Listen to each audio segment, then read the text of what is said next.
and then went overseas and played professional basketball. And I remember one of my students and one of my teammates in Portugal, I was doing a down dog, warming up like a vinyasa flow before a game. He was a little guard, and he kind of comes up to me and goes, "What are you doing?" And I'm like, "What am I doing? I'm doing yoga." He's like, "What's yoga?" I'm like, "It's the practice of creating stillness in the mind and body, and the union and yoking." And he's like, "Really?"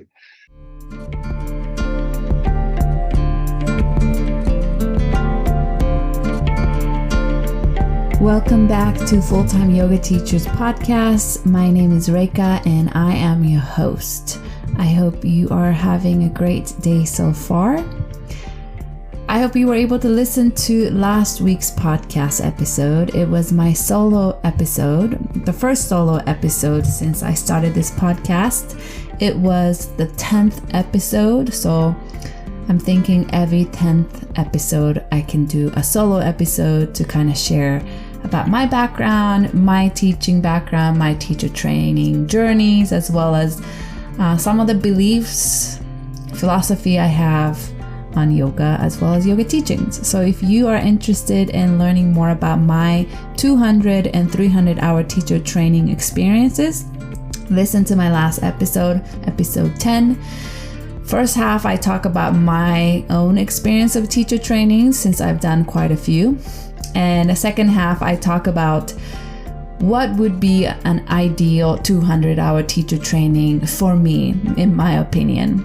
And these opinions came to me because I have so much experience taking different teacher trainings, as well as working and teaching sections and modules of different teacher trainings programs out there. And I will be continuing to teach and be part of teacher trainings programs in the future, and hopefully someday create one of my own. So these insights came to me from my experiences, and obviously I did not know what to look for in the beginning of my journey either. So don't feel bad that maybe you didn't ask these questions when you took your first 200, because I also didn't. But I think now that quite some years into my teaching, those are kind of the summary of what I would like to see or what I value in teacher training programs. So if you are interested in learning about my thoughts and what I value, go ahead and take a listen to last week's episode. So this week I have a very, very exciting and also heartwarming interview to share with you.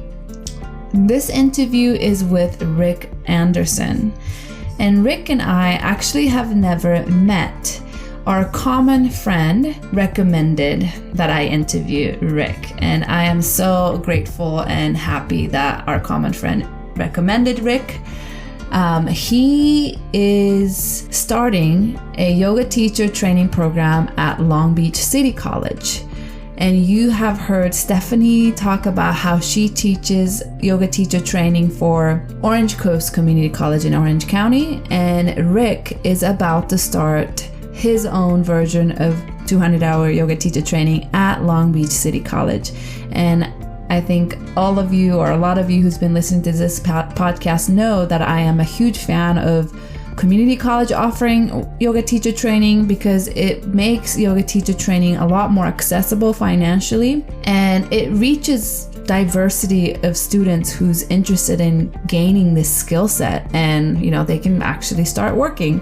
And I love that it's usually 2 semesters long, so the teacher training is going to be over 1 year, so they really get to dive deep and learn a lot about yoga. They get to really practice teaching, and I love that. He also said that in his teacher training there'll be first aid and CPR training are included in his teacher training, and I thought that was genius, because I feel like probably all yoga teacher training should include that. I think that's a very helpful and maybe necessary skills for all yoga teachers to have if you don't have it already. But anyway, his journey is so interesting and unique. He was a professional basketball player in the past. He is 6'9", and he is a dedicated yoga practitioner, student, and a teacher. Even though we both live in Long Beach, I actually have never heard of Rick before, because he does not teach at studio space. And I think that's another such an important aspect of journey or life path of a yoga teacher that I want to highlight in this podcast, is that you don't have to be teaching at a yoga studio. Like you heard Brittany, who only does private, and some people teach at a university setting, some people only teach at a studio. So there's so many different paths to be a full-time yoga teacher, and I love that this interview highlights Rick's unique path of being a full-time yoga teacher, mostly in community college setting. So I hope you find this episode super interesting and inspiring. Let me tell you a little bit about Rick. Rick Anderson brings a wealth of experience and passion to the world of teaching, coaching, and inspiring others. Born and raised from Long Beach, California, Rick's journey into yoga was forged through a sports and athletic career that began in 1998. As a former college basketball player at the University of Arizona, Rick went on to pursue a professional basketball career, competing internationally in Poland, Turkey, and Portugal. Driven by his passion for personal health, fitness, and wellness, Rick continued his education, earning a master's degree in physical education. His research project focused on yoga and athletes, further deepened his understanding of the benefits of yoga for individuals across all walks of life. Rick's dedication to sharing his knowledge led him to become an exercise science instructor at Long Beach City College, as well as teaching at other community colleges nearby. Drawing from his extensive background in professional basketball, Rick recognizes the transformative power of yoga, not only for physical well-being, but also for mental resilience and leadership in high-stress environment. With a balanced approach to yoga that caters to participants of all levels and abilities, Rick is committed to inspiring and coaching the next generation of yoga practitioners. So join us as we delve into Rick's journey and get insights from his unique perspectives on the intersection of athletics, wellness, and yoga. Let's begin.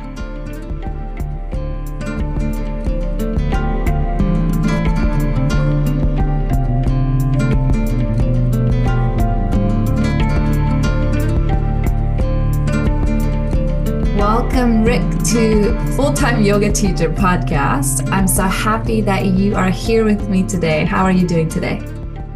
I'm doing wonderful. It's just a blessing to be here. And thank you so much for having me on. I love this moment because we're here to just kind of be here. And that's what yoga's all about. Just get those fluctuations from the mind out and just kind of just chill. So thanks for having me. And I'm very, fortunate and appreciative of being here today. So thanks so much. Yeah, thank you. So Rick and I have never really met in person. We have a mutual friend who introduced us on email, and the mutual friend said, you need to interview Rick. So we are here now. I know a little bit about your journey, but it seems like you have such a unique journey as a yoga teacher. So I have a lot of questions for you. So let's begin with, how long have you been practicing yoga, and also how long have you been teaching yoga? It kind of just, when I was 14, my mom, growing up in Long Beach, there was the first 24-hour fitness on Spring and Bellflower there. And being like at 6'4" at 14 years old, and just, growing pains in my knees and my body, and my concentration wasn't there in school, diagnosed with ADHD at an early age, trying to put me on Ritalin. And I'm like, no, my mom's like hunting around, what would be good for you? And my sister and her were going to yoga classes at the 24-hour fitness. And they were like, Rick, why don't you come to a class? I'm like, no way. I'm not even, I'm like, that's not for me. And then one day I was just like, you know what? I'm just going to go. And so I went and I sat for 1 hour in Sukhasana, cross-legged. The teacher, all we did was like breath work and meditation. And Reka, I'm not kidding you. I must have moved 1,000 times. I was like twitching and I could not settle my mind. And after the class, I finally was like, God, Mom, that was challenging. And I understood, I was aware that I could work on my focus. And I was kind of hooked after that. And then I started getting in the asanas and the physical postures. And then I went to the University of Arizona and brought a little yoga to college, was doing it. And my teammates are like, oh, cool. And then went overseas and played professional basketball. And I remember one of my students and one of my teammates in Portugal, I was doing a down dog, warming up like a vinyasa flow before a game. He was a little guard and he kind of comes up to me and goes, what are you doing? And I'm like, what am I doing? I'm doing yoga. He's like, what's yoga? I'm like, it's the practice of creating stillness in the mind and body and the union and yoking. And he's like, really? And then it just kind of hit it off from there. When I got back, I started doing Bikram yoga, hot yoga, and coming from the athletic background, I think that challenge of calming the mind when you're in a posture of when you're going deep and it's 105 degrees and you just like, it's like you're on the basketball court and you're super tired from running for 2 to 3 minutes straight. And you're like wanting to get that last inch. And I kind of fell in love with yoga after I got done playing overseas and just started practicing and self-teaching myself. And about 2011 is when I kind of started my journey, getting my master's in physical education and doing my thesis on yoga and athletes. And I'm like, okay, I'm going to charge this. I really want to know the benefits of yoga and digging deep with research. And after that, I got hired at Long Beach City College, and was teaching my first yoga class, not being 200 hours certified, because all you need is your master's. And so I remember driving in my car a few times, Rika, and I had my little notes I would write down after class, like different cues. And like, Sun A, like, okay, inhale, sweep hands up, exhale, forward fold. So, and I would drive from Irvine. I was living in Irvine at the time. And I would just rehearse because I knew that I had to know this stuff before I got into it.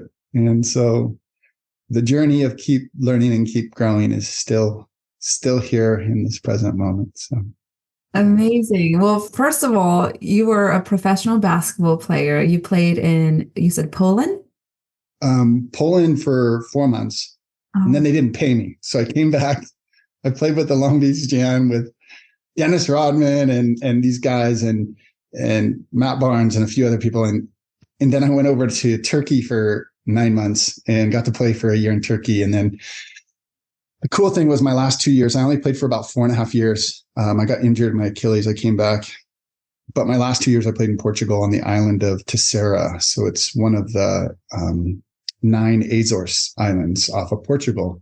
And so we'd fly once every other week to play like Benfica and Porto, these pretty big teams. And it was a great experience. The culture, just a different society than here. And just, it was beautiful. It was a very grateful time in my life where I look back, and I should look back more and be like, God, I was blessed. But sometimes I get caught up in this fast-paced life that we're in right now. Yeah. Well, that sounds amazing experience to be playing professional basketball abroad. So you said you were 6'4"? At 14. At 14. And then just a very short story. When I was about 7 years old, my idol, Larry Bird, he played for the Boston Celtics, and I wanted to be 6'9". I told my dad, I want to be 6'9" like Larry Bird. And so when I was 15, I grew to about 6'7", and then at 16, I was 6'9". Wow. 6'9". So I was like, yay. You're very. I'd hit my head a lot. on the doors. So. That's amazing to hear. First of all, playing basketball, I also played basketball growing up. So there's definitely commonality there. And for you to join yoga at such a young age in middle school, what was it like? Because you were probably, maybe yoga wasn't that popular back then, first of all. And maybe yoga is slightly different than what it is now, that what we see now, and especially in LA.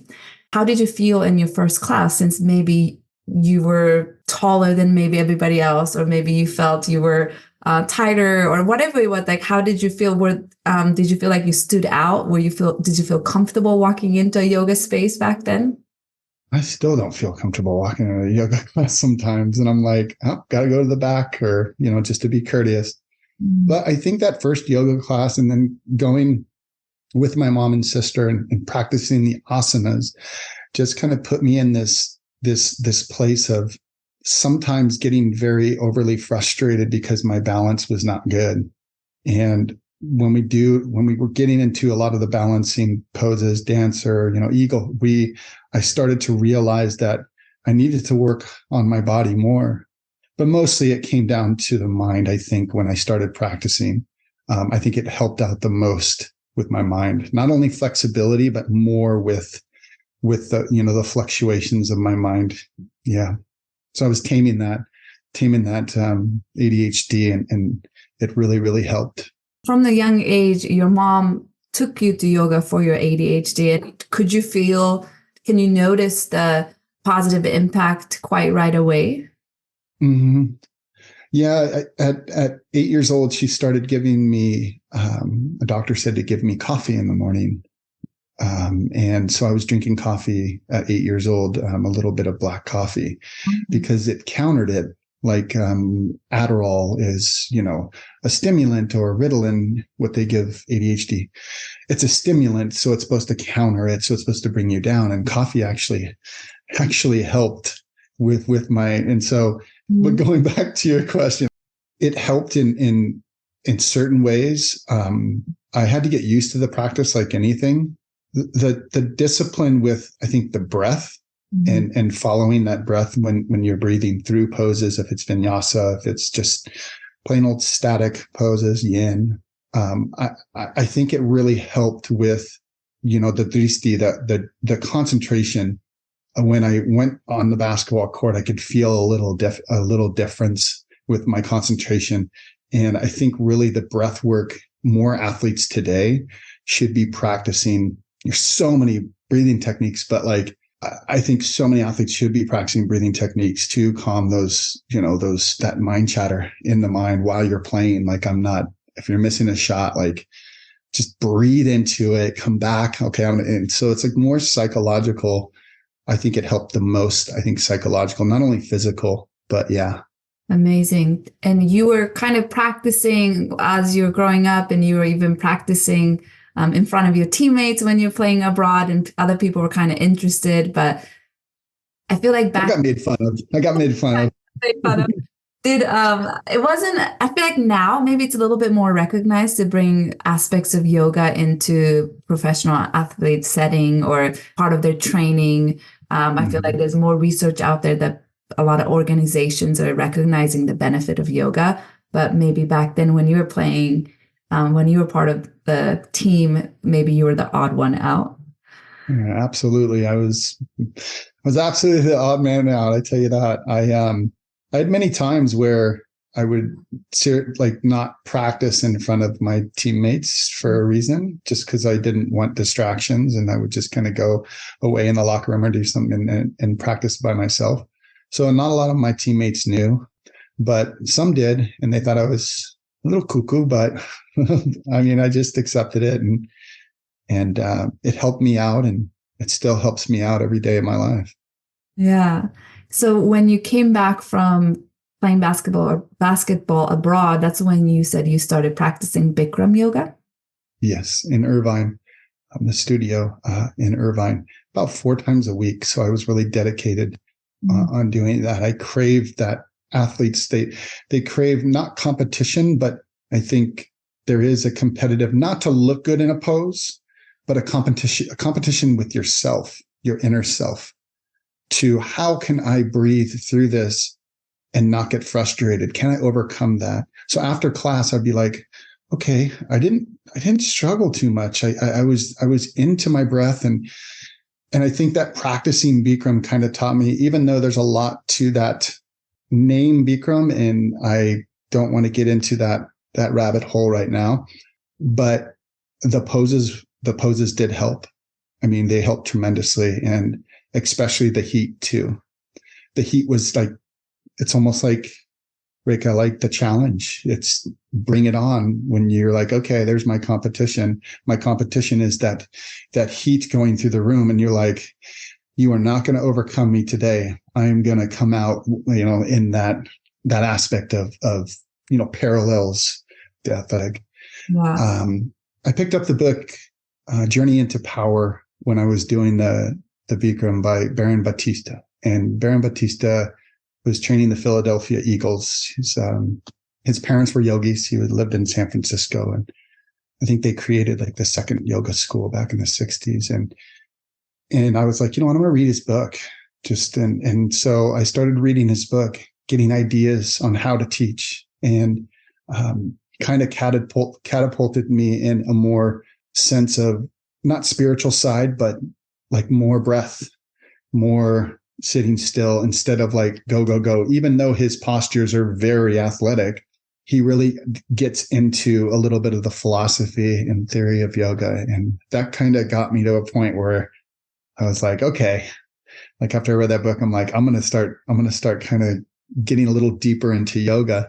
But I had a lot of pressure with, a lot of people in my life, my friends, like with yoga in general, because I coached at Long Beach State. I was an assistant coach for a year, coached at Cerritos College about only like 3 years ago. So I still didn't know, like, is yoga going to be it for me? And, it was the self-realization that came down where I'm like, I love basketball.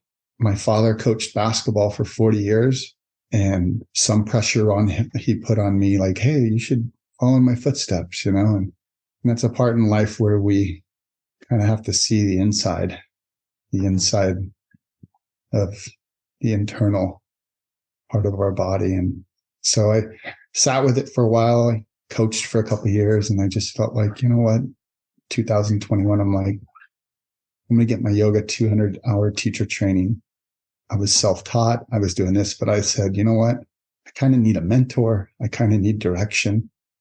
And I went to Purple Yoga and met Alex Roberts, the lead trainer for their program. And Alex and I hit it off with just interest in being a soccer player and me being a basketball player, the athletic anatomy side of it, and learning more about, there's more as a yoga teacher to learn every day than you can possibly imagine. And going through that program taught me that, self-growth is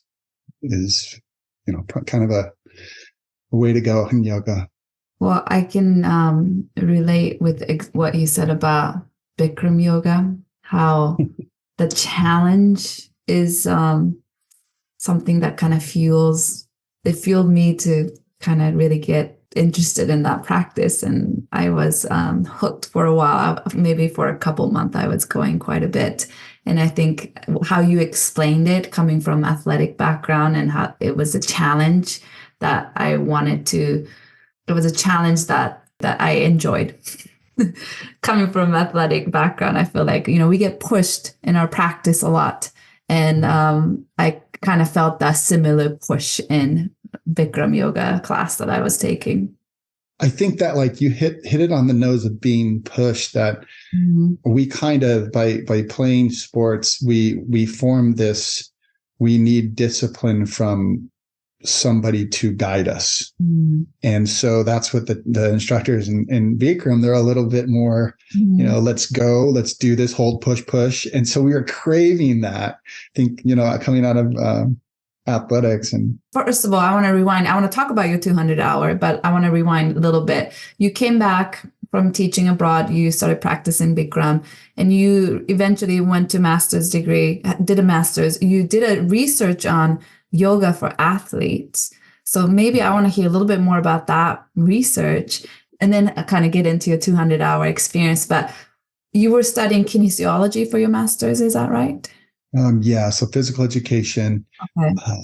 It took me, like, now I'm teaching health, nutrition, stress management, CPR and first aid, yoga. But going back, the question you were asking about my master's thesis was, it was a time where there was like a crossroads with me.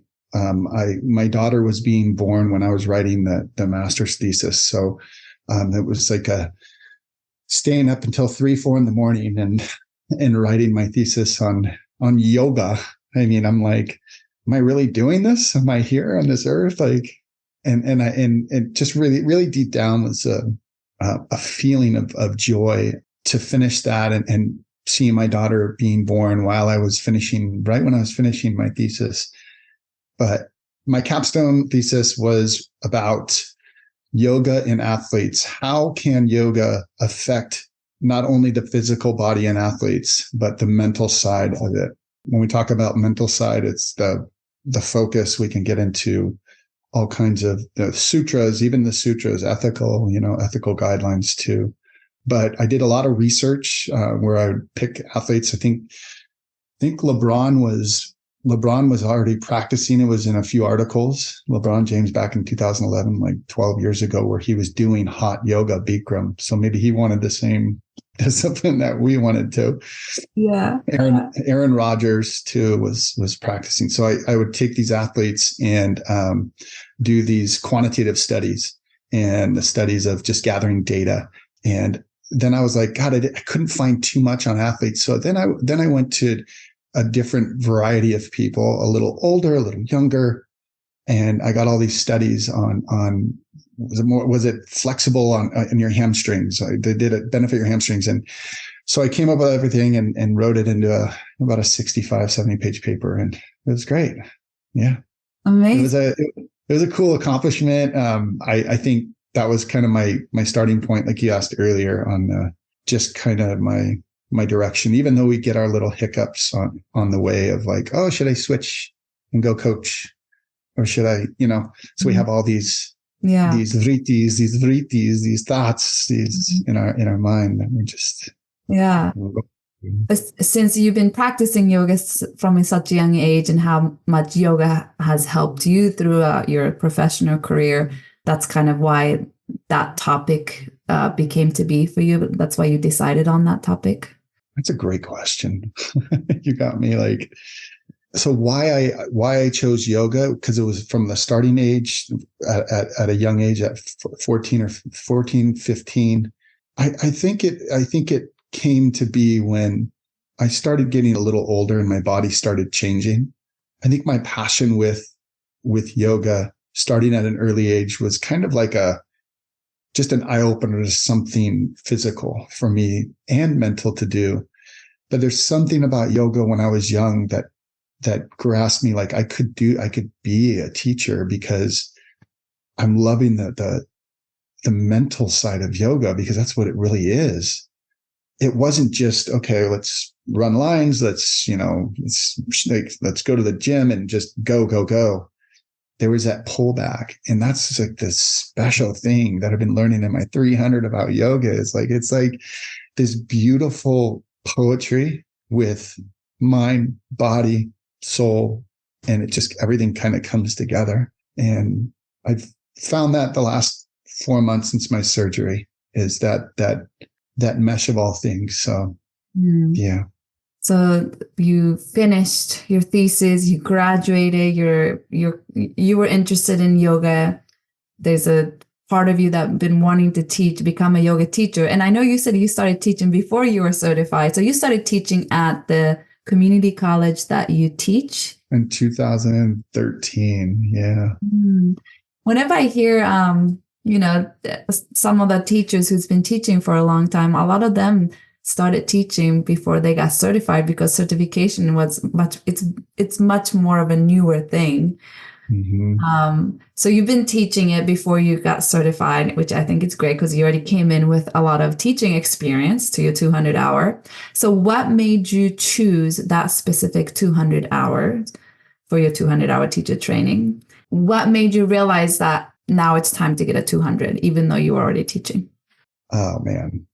Yeah, I thought that, I think I mentioned it a little bit earlier, but what came to me was like community, and how could I receive more yana wisdom, that wisdom we want to get, and it's the acknowledgement of, okay, I can build and become a better teacher when I go through this 200-hour program, and I'm going to learn new ways, new techniques, new thing. And it was just more of a, because we all create in life, and I just wanted to create my own authentic teaching style, but learn every aspect in a 200-hour training that I can to build and serve, so that students come out of that classroom and they come out, in a layman's term, happy. What made you decide on that specific 200-hour teacher training? Because there are so many teacher trainings out there. So what made you decide, even if it was just like it was close to home, but what was your deciding factor for that teacher training? The Long Beach studio was close to home. That's perfect. And also, I was actually practicing at Purple Yoga since 2012. When I was doing Bikram, and I was practicing, once a week when I would drive down and teach classes in 2013 too at Long Beach. I would go by, and I had a great teacher, Kim Purdy, and she kind of hit this spark of like, wow, I want to become a better teacher. I'm feeling so good coming out of her classes that I want that same feeling from my students. And that kind of brought that momentum to go to that 200. It took a while, but about 9 years later, I was like, it's time. And so I was taking Alex Roberts' class, and when he was, there, and he's like, hey, why don't you come? And I know you're teaching at the community college, but I think it'll be great. We're going to go on a retreat at the end. And he promoted it great, but it was like, okay. I was like, done deal. And how long was the 200-hour? What was the format like? Was it like a weekend classes during the week? How many months did it take? I had to put my daughter on hold on the weekends. It was Thursday night. We had a 3-hour Zoom session on a lot of philosophy, yoga, Ayurvedic. We can go to everything with the subtle body, with the nadis. But it was Saturday from 8 in the morning till 4, and then Sunday till, I think, 9 in the morning till 6. And it was 12. I think it was 12 weeks, 12 to 16 weeks, and it was in the summer. Okay. And it was hard. It was hard for me to let go of my daughter. And we find this word attachment in our lives, and it's part of the suffering process with the kleshas. And it's like, the attachment I had for my daughter, to put her on hold and go to this, that sacrifice was a decision that I make and will never regret it, even though I missed her a ton. But more knowledge, more, community. And I learned a lot from that program. Mm-hmm. Yeah. How many people were in your 200-hour teacher training? So it was right after the pandemic in 2021. So like not right after, it was actually 2020 and then 2021. So about a year. So there was only about, I think this was a really big blessing for all of us. There was about 7 of us, 6 or 7. That's it. Mm-hmm. And having that small group, I mean, the hands-on from the instructors was incredible. Mm-hmm. And it was just a really big blessing for me, learning. I think having 25 students in a teacher training, it's a little different than having 7. Yeah. You can get caught up with a lot of things when you're trying to learn important yoga stuff. Did you notice once you started your 200-hour program, your teaching changed or evolved? Absolutely. Were you teaching along the way of your 200 hours? After my 200-hour teaching, my 200-hour teacher training program at Purple Yoga, I just felt this this spark, burning desire in kind of like deep down that, gosh, I can take so much information and I can just improve and improve and improve. even though I'm going to fall down sometimes, I'm going to fall down and fall down and fall down and keep falling down. But if we just keep climbing and improving. And so that teacher training just was kind of the spark to kind of where I am now as a teacher. And it just improved my teaching so much. So with cueing, with theming, all these things that I learned, I can be like, okay, I can make it my way. I can make it just my authentic Rick Anderson way, whatever, and just create. And I think that's what's so special about when you get to teach yoga. You're kind of the creators of your poem, and like I said earlier, and it's just beautiful. Yeah. Yeah. And since you were already teaching and you probably had quite a bit of teaching experience when you were in your 200, and I imagine probably most of the people in your training have not taught before. So was there a gap there? Like maybe you felt like you were a little bit more experienced than everyone else in the training? There was a gap, but I never even really thought about that gap. I didn't shout out like, oh, I know this and this and this, but it was almost like I was learning more, but I knew there was a gap. So it was like, we're community. Everybody's there. We're trying to better our lives. And, but there was a gap, a little bit of a gap, but the ego didn't come out where I was like, oh yeah, I'm doing this and this and this. No, I just took it in and just like, you know what, this is wonderful that I get to learn this, even though I go like, oh, I know that word. I remember, oh yeah, I know that word. But I'm like, then sometimes I'm like, I don't know that word. I don't know Brahmacharya. I mean, geez Louise. Yeah. But I wonder, like, in the first day of it doesn't have to be first day, but in the beginning of teacher training, your teacher might tell everybody okay, now it's your turn to teach sun salutation A, or your turn to teach triangle.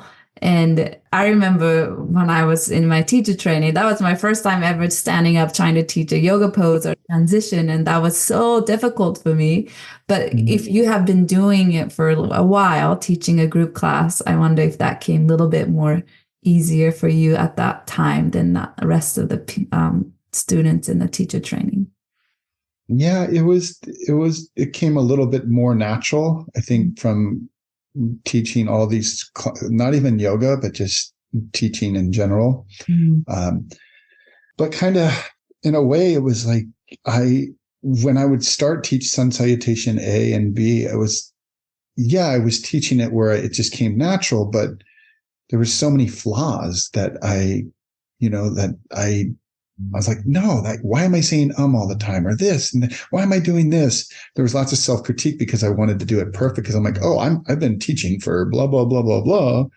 And I came in and it was like humbling too, even though I knew alignment, but I really didn't know it. Like I did, but I didn't. But yeah, that definitely when I came in and started, if I needed to teach Trikonasana or triangle or down dog, I mean, I knew some alignment, but I just kept learning more and more, and it was great. So after you completed your 200-hour, you were continuing to teach at a Long Beach Community College kinesiology class as well as yoga class? Yeah, so I was teaching Yoga 1 at Long Beach City College, continuing, and then at Santa Ana College, I was teaching yoga. I was teaching yoga at El Camino College, but the drive was killing me. So I was like, no, thank you for the drive to the South Bay.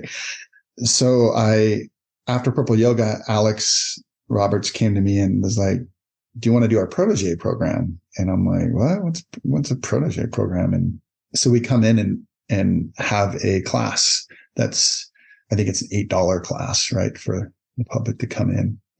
And I taught every Thursday I had to get a certain amount of time to teach and then have an audition for Purple Yoga. And I embarked on that. I loved it for 3 months. And then Alex like, all right, we got an audition. Joe, the owner, and Alex were in for my audition, and playing in front of 15,000 people, playing basketball. I was almost more nervous. I was like, cause like I had them and like anxiety of the eye. I gotta do good and I must not fail. And yeah, I did really good. And so they're like, okay, you can teach. And so I started teaching every Fridays and Tuesdays in Fullerton, one Tuesday a week. But I only taught there for 6 months because I had this pull about creating a teacher training program. And during my process, when I was teaching at Purple Yoga, Long Beach, Santa Ana, I had this deep pull on like, God, I mean, having a yoga teacher training program at a community college for students that can't afford it. And what a challenge for me, and a great opportunity for the school. So I started picking Alex's brain. I started just kind of doing a lot of research, looking at saddlebacks, looking at cypresses, Orange Coast College, you talked about earlier. And I decided to start writing curriculum for the classes. And I finished about 6-7 months ago. And then Yoga Alliance, that was kind of a process, but they approved the program, and we're a registered yoga school at Long Beach City College. So my manual was kind of like my precious, and it took me a while. And I think that, starting this program and being involved with the community and everything over at Long Beach City College is kind of my home. How amazing. And congratulations for getting all of that approved. And what an amazing desire that you had to wanting to bring this to community college, to start from scratch, to start writing the curriculum, start writing your manual, especially when somebody haven't paved the way before you at Long Beach Community College. So you have to kind of create your own, get approval, I'm sure you have to speak to different administrators and, different people at LBCC to get this approved. So congratulations for doing Thank you. I think it's so amazing. Like I said, I interviewed Stephanie earlier, who is one of the teachers for the Orange Coast Community College teacher training program. So is this similar in that way that students at LBCC, Long Beach Community College, they can just pay tuition fee to go take 200 hours with you, which is going to take 2 semesters to graduate to have 200? Yeah, 2 semesters. So so the program's it's called Yoga Teacher Training 200-hour program, but it's a certificate of achievement. So when it's a certificate of achievement, it's a little more units, because there's a couple other classes that I thought that would, benefit students. And one of those is first aid and CPR, first aid and safety. To have that in, when they are teaching, it's good to have. Yeah. And then also I think with the program, with the certificate of achievement, 2 semesters, it really gives the students kind of like not a rush where I was 12 weeks was my teacher training. And these students can still, work, not put their life on hold and do that. And I thought that 2 semesters, looking at Orange Coast, there's just 2 semesters. I did meet with Ashley McKenna face to face when I had my calling, when I was teaching at Purple in 2021. And I reached out to her and was like, hey, can we go get coffee? And I want to pick your brain about, creating a 200-hour program. And she goes, it's a lot of work. She's like, but she was so positive too. And so the program's great. The 16 units. We have yoga theory and philosophy. We have foundations of teaching yoga 1, where it's just kind of like that intro to teacher training. And then it gets into a little deeper with foundations 2. We get into more subtle body. And then we finish up with our practicum, where they'll be teaching most of the time in front of everybody and getting their butterflies like I did. Yeah. Oh, wow. And I actually have an interview scheduled with Ashley, so I'll be speaking to her soon. So it'll be so nice to hear all 3 of your stories and how you all got to bring yoga teacher training to your community college. And from what I know, it's significantly more affordable and accessible than taking teacher training from a typical yoga studios. Is that correct? Absolutely. Yeah, absolutely. I kind of did the math, and it's, close to, with materials, if you're going to buy some materials, it's close to like $650. I mean, that's for 2 semesters. That's only, 9 months, 10 months. So That's it's pretty, it's so, I mean, I remember talking to Ashley, and Ashley's such a genuine person. She helped me out so much through this. I remember talking to her, and she goes, yeah, we have wait lists all the time. Students want to get in because they see that affordable teacher training. So, yeah. And I think it's so important because sometimes I feel like yoga studios and yoga spaces, yoga teacher trainings are not very accessible. yeah. There's a lot of barriers to entry, whether that's financial or social, or maybe you just feel uncomfortable because you don't look like everybody else at the studio. And Yeah. I think it's so crucial and it's so important that you and Ashley and Stephanie, people like you, are trying to bring this yoga teacher training available at a community college level, and how this can open up doors for a lot of people, and how this can, like it opens up the door to people who may not be able to afford it otherwise, or even be able to enter and become a member at a yoga studio otherwise. So I think it's so important. Yeah, you hit the point with, I mean, everything when it comes to the student and taking these classes. Ashley will say the same. It's like, not only are they going to get a paper certificate, and that's great, but it's that feeling of self growth with yourself. And that's what I really, truly, deeply, when I started writing this, I'm like, I want to make this program, obviously, like, get a lot of students and this and that. But it's that deep self growth for that student to come out, and they might not teach yoga ever again. And it doesn't, but if they come out with that harmony with themselves and that self love, I mean, it's, by the way, I got to tell you something I did.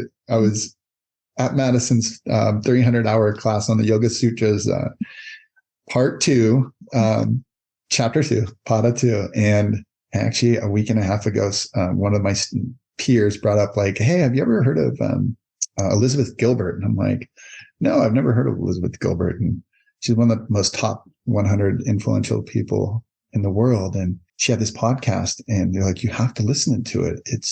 I know your knee's not doing good. This is because the other week it was killing me. I was just like, oh, come on. And they're like, I think you'd really get something from this podcast. So I listened to it, and it was about writing a love letter to yourself. And what? I'm not. And then all of a sudden I came back the next day and I wrote one to myself, and taking it back to what I said, kind of what I was mentioning about the students come through the teacher training program. And yeah, they're going to have opportunities for occupation and connection and community. And that's great. But they're going to have that, I love you to themselves, and feel that more energy that way. So that is very profound. And that is something that, like you said, if teacher training program can provide that for the student, there's nothing that can take that away from them. Yeah. And whether they teach or not, that is something they can have with them forever. So, well, I'm very excited to hear about it. You said it's starting this spring. Is that correct? Yeah. So April 8th is our first class. We're actually almost maxed out, and it's not starting for another couple months. So we have 25 students, and the max is 30. But amazing. It's going to be, get to the max, I can guarantee. Yeah, and just like the last few months too, with my Neandri and taking the Yoga Sutras class and chapter 1 and chapter 2 class with Madison Canary. She's incredible, and it just realized like, gosh, this class, this yoga theory class, I could put so much of that, so much of that energy that she gives into this class. So it was a blessing that I became a part of Raw Yoga's 300-hour training, just to build up to my 500. So I'm on that, I don't know, the second leg of my journey, but there's always going to be a mountain to climb, even when I'm whatever age. Yeah. So now you are taking a 300-hour teacher training through Raw Yoga. Mm-hmm. And how far are you in? And when do you think you will graduate from that program? As of now, I am probably, I don't know the exact answer, but I'm almost halfway done.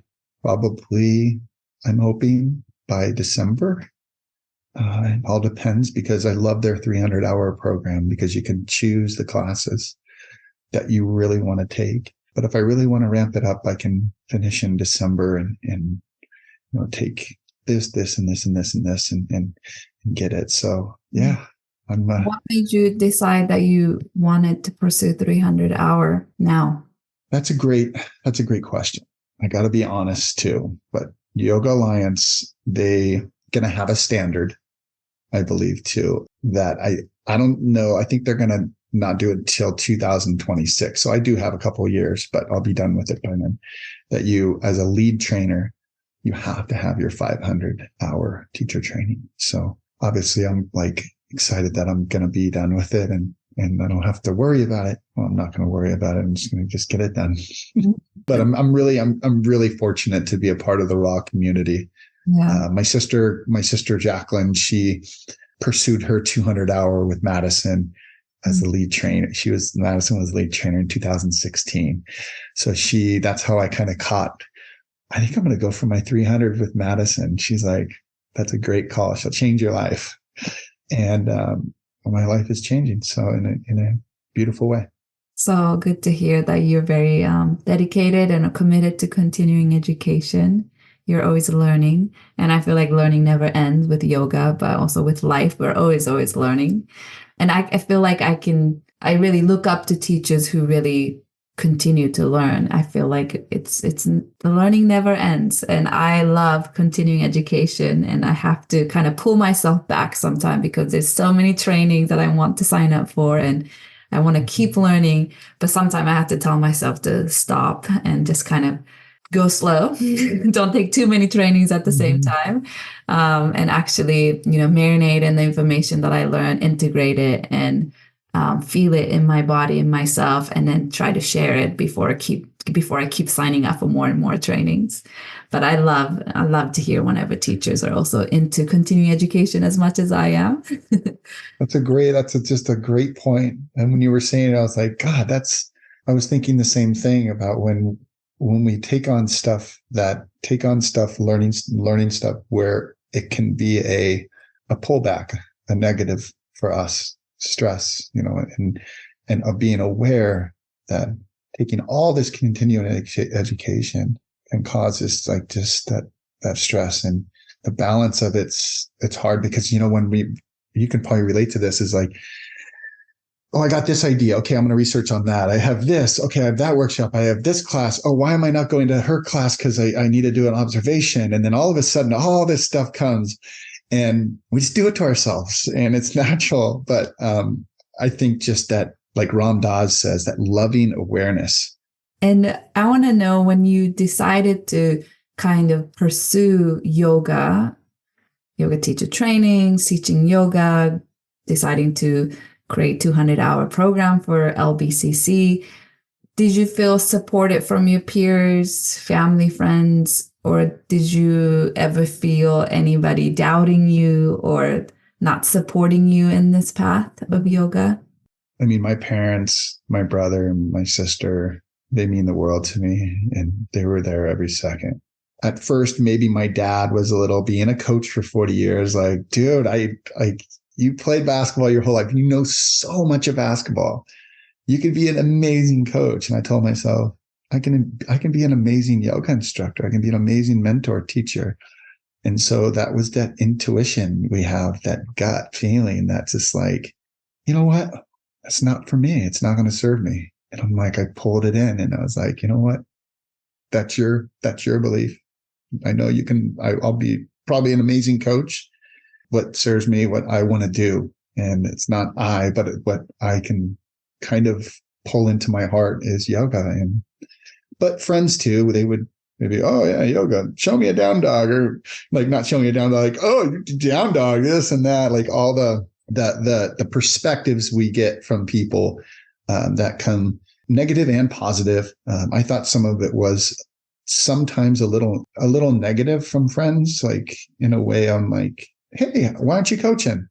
Like, why don't you coach? Like, it's there. You're a great coach. And I'm like, my heart says something else, that I'm in this yogic pathway of self-realization on teaching and mentoring people. And it was hard. Like it was hard to just kind of put everything, but I thought like I can incorporate yoga to athletes, to basketball. That's why I wrote my thesis on that, because I knew that I could bring yoga into that area. But yeah, that's a good question. Thanks, Reka. Yeah. And it seems like there's that deep inner knowing, that part of ourself, the most authentic part of ourself. And in yoga, they say that prusha within us. There's that deep inner knowing that you knew this is the path. And I think practice of yoga kind of makes us realize which voices in our head to listen and follow. Maybe that leads us to our dharma, our purpose. And it seems like you are listening to that and you are on that path. And it's always beautiful to witness whenever I interview or talk to a yoga teacher or anybody in any industry, when they're really on that path, that they're really listening to their truth self inside. I feel like I could see it, I could feel it. And it may not be the most easiest path, but it's the right path for you. Yeah, it's thank you so much. That was very kind, very kind. Sitting here and talking to you right now, and I don't want to get emotional, but I just feel this direction in life of shutting down the things that I could be like, that I was going to be good at, and shutting down this and shutting down that to follow this practice, and having critics with family members that are strong Catholics too. That was kind of a spot where I just felt like I had to, like you said, keep my intuition and know the truth. And yeah, kind of got me in a trance right now on just what you really said about my path and my desire to improve my teaching and be in community and serve. And the past is the past. The regrets, everything that, this and this, they will come up. They will arise, they will exist, they will change. So I got to a soft spot right now. Okay. Thank you for just the path that I chose was, I don't think I ever would have known this was my path when I did start, playing basketball and professional sports. I never realized it until I started practicing yoga and teaching it. It was like, there's nothing, obviously I'm not putting it better than anything, but like, there's nothing that makes me feel better, when I do practice or when I do breath work. And so. Yeah. Well, I think you're really listening to your intuition. What does your typical week look like as a full-time yoga teacher? Where are you teaching currently? How much are you preparing or doing administrative work versus teaching group classes? How does it look like currently? Everything for me is I'm very blessed because I do have a set schedule once a semester starts. But in a way, it's like, okay, so I teach at Long Beach. I have 2 yoga classes at Long Beach. I have 1 yoga class at Santa Ana. I have a yoga on the lawn that we just started for the community of Long Beach, at Long Beach on Wednesdays. I ventured off to my sister into stick yoga, and I don't want to start rambling, but we got certified back in 2017 in stick yoga up in Burbank. This little Jewish guy, Dr. Arthur, and he came up to me, "Man, you're tall. You're going to love this." And he had his whole stick yoga certification. And so we paid and got it. And then we came back, and just a long story short, we host some beach classes of stick yoga in Seal Beach. And we've been doing it for some time. We haven't gotten it to for a while because I started this 500 and prepping for my classes, but that brings in community. It's free too. And I teach 3 other CPR classes during the week, a stress management class. And I actually, on Monday nights, I was like hesitant, but last semester I took on volleyball. So I'm teaching volleyball, going back to the coaching, just kind of bring that back a little bit, even though it's like, I don't even think about it. I'm just having fun, with that class. So yeah, it's 3 hours. It's great. Socialize all the students and bond and create just an atmosphere where they can learn. So yeah. I love it. It seems like you do have a lot of teaching classes at a community college, now adding on this 200-hour teacher training. And I asked this question to all the interviews for all the full-time teachers. If necessary, could you fully support yourself financially through your yoga-related job? Yes, I could. I do. I can support myself definitely financially. But if I only had the yoga classes at the community colleges and I didn't have my CPR, different other health classes, then I could if I really wanted to, but I have these obligations too on being a college professor too. Yeah. And I think most yoga teachers have other streams of income that could be related to yoga or maybe related to some kind of movement, athletic or like fitness. And I think that is sometimes what we need, especially living in California, to be able to afford to live here with any streams of income.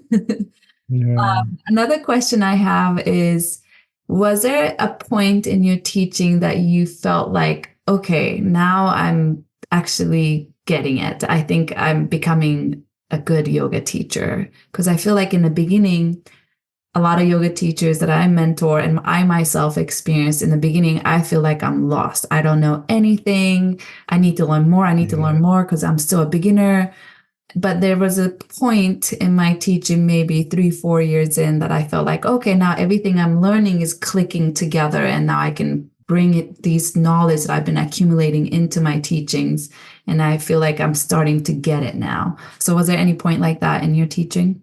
Kind of similar to you. So in 2013, I started teaching yoga, and then I built on and got another class at Santa Ana. And then I got a class in 2015 at El Camino, 2 classes. So I started building on my teaching skills, and then that brought experience. And when experience happens, I'm like, okay, now I'm going to create. So I'm going to create my authentic self, my authentic style of this thing they called yoga. And going back to you, I think I like 4 years, probably 4 to 5 years after, I was like, okay. And then that teacher training started up a few years after that, and everything was just momentum. And it's experience. I think it was getting more classes too that helped out, that kind of clicked. And like the constant growth that we talk about, and knowing more about yourself and who you are as a teacher. Don't try to teach something you don't know, and stick with it. And, And is there anything, I guess, what do you love most about being a yoga teacher? And what are some challenges that you have experienced or still do experience choosing a yoga teaching path as your career? I think what I love about being a yoga instructor is lately it's called Sangha. It's called community. And I'm really liking the community with meeting these students that want to do this program. And after, a class on yoga, I'm along talking to these students that I've never met. They'll come and like, oh, hey, I'll see some regulars and then I've never met you. And being there to talk to them about their life and their challenges or what's going on with their lives. It's the Sangha, it's the community, it's the aspect of community, but serving the community and not wanting anything in return. If it's like more of a service, and then they get done with that class and they come out with harmony, any type of peace they can find. I think that's what like really deep down is why like what I love about teaching yoga. And I love it because being an athlete too, it's like you get these balancing postures, and it helps with balancing and mindfulness, and just, that's why I love being a yoga teacher. So Yeah. And if you could go back in time, what kind of advice would you give yourself as a newbie yoga instructor? And maybe also that can be, what kind of advice do you give to a new yoga teachers now who's also trying to find their way in yoga teaching career? I did mention this a little earlier, and the advice that I would give them is love yourself more. Love yourself more in a way where you establish this trust in yourself, in your heart, that you have this trust not to succeed. And yeah, success is important, but there's different types of success. But letting go of the attachment, the ego, the ignorance, the aversion, the clinging to life, all these things that go through our minds, I would give the best advice I would give them is to love yourself more, and love yourself in a reason of, don't beat yourself up. There's going to be times where you're going to self-doubt yourself about this program. You're going to self-doubt yourself about your childhood and your past and your regrets, your future, the present, but just love yourself a little more. I think the love letter did it to me. Yeah, I love that. Not love yourself in an ego standpoint. It's not in the I, the egoism. It's more just loving yourself in a way where you just kind of like, you know what? Why am I getting mad at myself for doing this? Why am I doing this? Why am I being aware of it? And then just, yeah. So that was a hard question.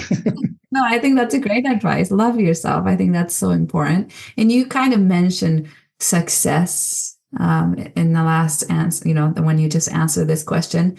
And that kind of goes straight into my next question is, what does success mean to you as a full-time yoga teacher? I think success is obviously serving, like I said earlier, but success is knowing that you are doing the action, the karma, the work. And when you do that work and leave out the ego and leave out this, and you do that work and find that success in a way of not having this and having the attachments, but having that success inside yourself. And that means kind of the expectations, the self-realization, that karma, that action can bring that self-realization on who you are as a person. And I think with success, that is the success, is coming down and coming down from all those things up here in your mind, your thoughts, your vrittis, all these things, and then just come down and bring it to yourself, the self-realization. That's success. And obviously just seeing students come out of class with joy on their face. Yeah. That you did something not for yourself, but you did it for someone else. I love that. I love that last bit you said about success as a yoga teacher, seeing your student come out of your class feeling better than they did before, I love that. I love that answer. So I love hearing all your stories about, for me, compared to who I'm surrounding myself with in terms of other yoga teachers, I think you really took untraditional route of not so much just teaching at yoga studios only. You did teach at yoga studio for a little bit, but you said there was a calling for you to go back in and teach more at this community college level. Mm-hmm. And that's kind of the path you followed. I think it's amazing that I got to speak to you and I can share your stories with the listener, because a lot of yoga teachers, when they come out of 200 hours, they think, okay, I have to teach at a yoga studio. I have to go teach at a gym. That's how I'm going to get well known. I have to have a big following on Instagram and have this fancy website and da. And I love your story, because your story is so different than everyone else. And it's also amazing and inspiring. And I think Thank you. Great that you're starting this teacher training program at Long Beach Community College. And it's not something any yoga teacher can just do that. So I really applaud you for getting this program started and really going after it and actually making this live. So congratulations to that. And thank you. ask, where do you see yourself, your teaching career going in the future? Where it doesn't have to be, you know, your 5-year goal, but where do you see it going? What path do you see it going in the future? I see my path to obviously just grow the program, not for myself, but grow the program for the school and community. Doing more for me, like action more on, I can see myself going toward community more with not volunteering, but not community service, but something with yoga, workshops through the college. I'm doing a workshop for the underprivileged students in a couple months. I got a call a couple days ago, and they're like, hey, you know, these students, they can't afford the books, and we have this program that we want to get them do a yoga workshop. And I was like, yeah, that's great. And I feel like there's always going to be growth if it's community, if it's building this program, making it better, more accessible. But overall, in this, the grand thing is for me, my goals. Yeah, I occasionally write down my goals. I think the word goal is overrated. I think it's more growth for me. Getting my 500-hour here soon too. That's a big one. Mm-hmm. And maybe going back and teaching at Raw and Purple Yoga, maybe a class a week, just to, hey, I'm back.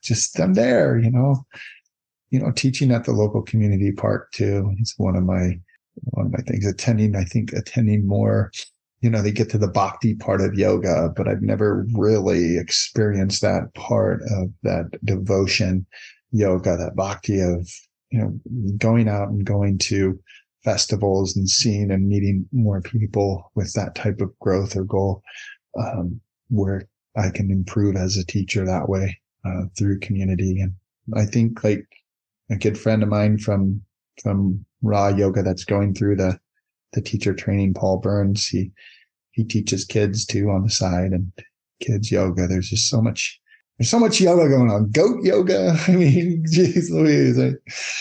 But I think the last 4 months has brought me to realization that I did a lot of breath work today in my class. The whole class was almost all breath work. And I'm just feeling that, you know, having that surgery, I know I'm kind of rattling on, but has taught me in a way where I can really get good at teaching the breath so people can have less anxiety and less stress and bring them to a place of comfort and ease, steadiness and ease. So, that's beautiful. I just want to say thank you so much for like just, you know, having me on. This is my first podcast I've ever done. So I'm like, just like, wow, this is like, I was so nervous before. I'm like, don't be nervous. You know, thank you. I love the stories that you shared. Is there anything else that is coming up for you?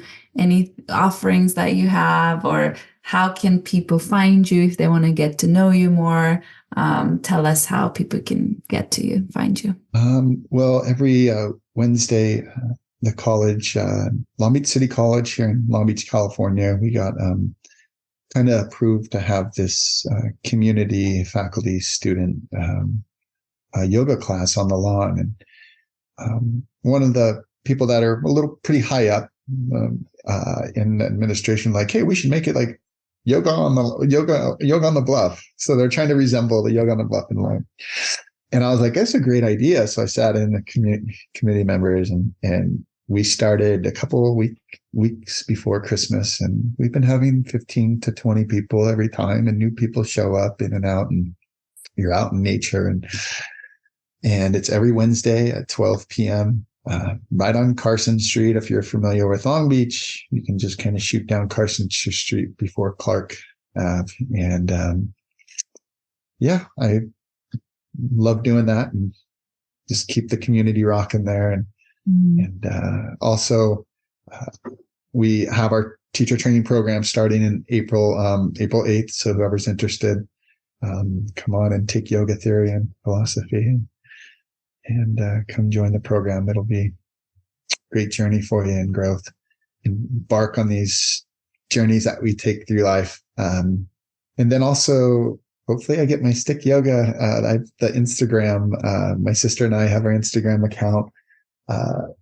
and a few want to come out to a class, it's free, and join for this using this yoga rattan stick. A rattan is like not bamboo, but it bends, so you can kind of get into these poses a little bit deeper and balance a little bit more, and more body awareness with good movement too. So movement is medicine too. So usually host on Saturdays, but if you join my Instagram, my sister and I Instagram, then we'll post out like, oh, we're gonna have class on Saturday. Post out about a week before. That's about it. Well, the stick yoga sounds very interesting. I definitely want to come out and give that a try.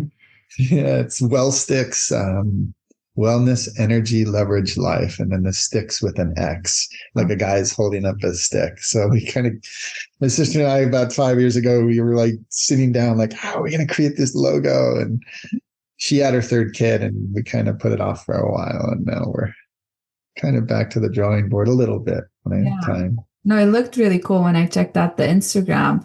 I loved how, I think one of the photos, someone was using the stick to do revolved triangle, Pavrita Trikonasana. And I was like, wow, that actually looks really great. I can just imagine how that would feel in my body to use a stick for that. And maybe even in revolved half moon, Pavrita Ardha Anyway, I started thinking, my head started going to different poses that stick can be so useful for. So definitely I do want to come and try that class out.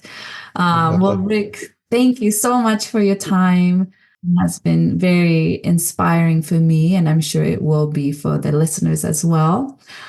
I hope that your teacher training program at Long Beach City College is going to be a success. It seems like it already will be, because you already have 25 people signed up. And I'm sure, like what Ashley said, there'll be, as the program goes on, I'm sure there'll be a lot of wait list of people waiting to join your program. So thank you so much for all the work that you do. Thank you, Rika. And then also, I just, you teach at accessibility class. That's what I heard. That's what Paul said. That's awesome. Like, I would love to, come and take your class too. That would be great. Yeah. Thank you. Yeah. I teach a therapeutic accessible yoga class at RA twice a week. And it's meant for anybody who is going through any pain, chronic pain or injuries, just recovering from surgery, pregnancy, anything that anybody may feel like they're not ready to take their regular group classes at RA.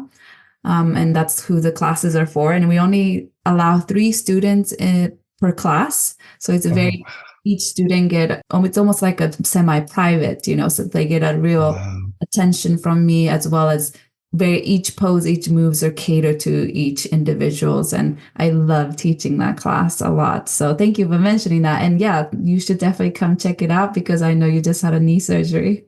Yes, I definitely need it. In the process of recovery still. And when you feel ready to. Thank you. Yeah, thank you so much. Very fortunate to be on, and let's stay connected for sure. Stay in touch for sure. You have a great little thing going with the podcast and, everything that you do. And everybody spoke so highly of you when I mentioned, from the raw yoga community, everybody's speaking so highly of you. So, thank you so much. I appreciate that. I hope this conversation was insightful for you. I hope you can feel and hear from this interview just how much he loves yoga and how much he really feel passionate about sharing it with others. And speaking to him and having this conversation really made my heart warm. So I hope you also had some great insights, or you could really feel the love of yoga from his voice. And since he was a professional basketball player, I was not a professional basketball player, but I did play basketball competitively when I was younger. So I really resonated with a lot of things he said. And it's also amazing to see other fellow basketball player choosing the path of yoga. It's actually beautiful to see that. And the part where he shared how he felt a pressure to continue his career as a basketball coach, societal pressure, or maybe pressure from his parents. But he chose to listen to his intuition, his heart, to pursue yoga, to teach yoga and continue living this path of yoga. And I think that is so inspiring, and I think relatable for a lot of us, whether you're a yoga teacher or not. Maybe you have felt this pressure to go and live a certain career path because that is what is expected out of you. And deep inside, you know that there's something else. Maybe this is not it for me. And I think it's so beautiful to hear his stories of really listening to his heart, his intuition, his higher self, inner self, whatever you want to call it.